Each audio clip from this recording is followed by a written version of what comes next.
I came back to New York and I thought, gee, the experience I could put down on a resume is this stage managing and then running this unit in Europe. So I did. Couldn't get a job, couldn't get near Broadway. And some guy I ran into said, hey, they're hiring floor managers at NBC. I went over there and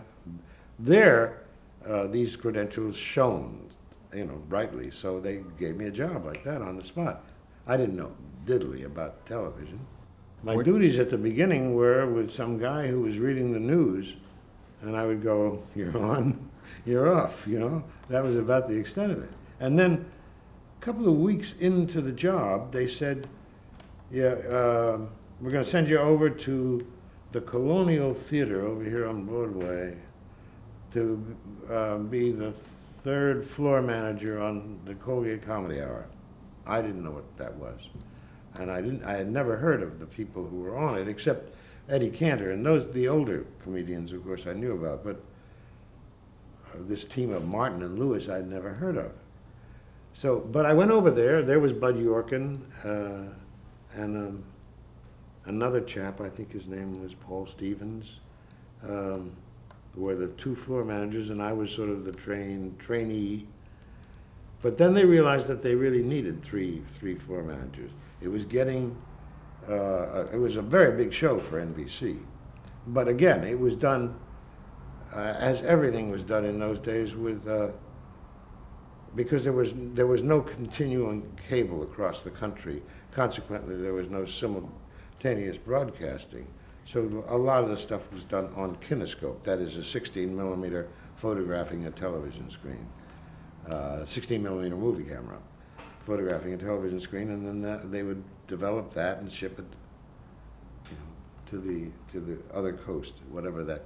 What was the format of the Colgate? I mean, was it all comedy, or was there a variety aspect to it too? Oh, it was a variety. It was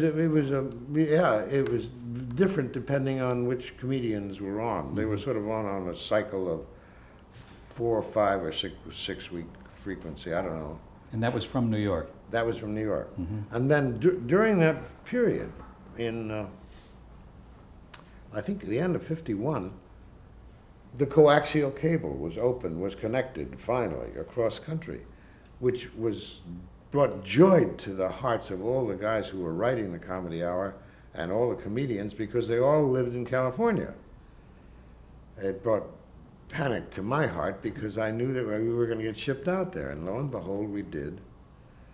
And Norman Lear and Ed Simmons, who were the writers for Martin and Lewis, on the airplane did this song to the Red Red Robin. It's when the coaxial cable is laid. It was one of those things. Anyway, it took us, I don't know what, 8 or 9 hours to fly, maybe more, to the coast. And what happened then was we were supposed to start training floor managers out there. So it was just Bud and I now as the 2 floor managers. Who were the directors of the Colgate Comedy Hour? Kingman Moore was one. Jimmy Jordan, the son of Fibber McGee and Molly, was another. And the producers? Well, Ernie Glucksman. Each comedian had his own producer. Ernie Glucksman, and it was the Martin and Lewis producer.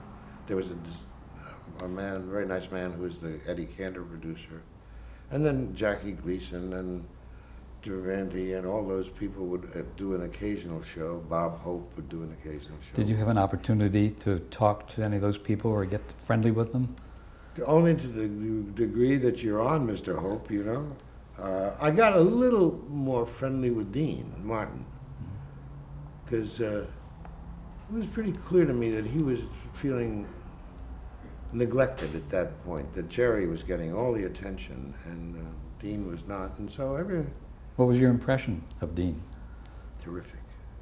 Maybe literally on his feet, the funniest man I've ever met.